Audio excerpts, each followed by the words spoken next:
त्वं परा प्रकृतिः साक्षात् ब्रह्मणः परमात्मनः त्वत्तो जातं जगत्सर्वं त्वं जगज्जननी शिवे महदाद्याणुपर्यन्तं यदित्सचराचरं त्ववैवोत्पादितं भद्रे त्वदधीनमिदं जगत् त्वमाद्या सर्वविद्यानम् अस्माकमपि जन्मभुः त्वं जानासि जगत्सर्वं न त्वां जानाति कश्चन त्वं काली तारिणी दुर्गा षोडशी भुवनेश्वरी धूमावती त्वं बगला भैरवी छिन्नमस्तका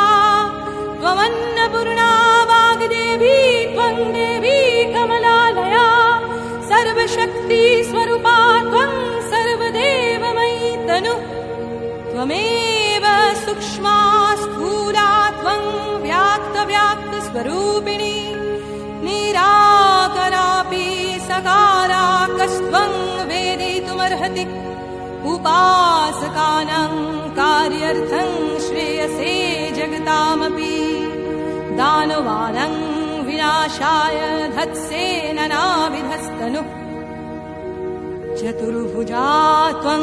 द्विभुजा षड्भुजाष्टभुजा तथा त्वमेव विश्वरक्षार्थं नानाशस्त्रास्त्रधारिणी त्वं सर्वरूपिणी देवी सर्वशं जननी परा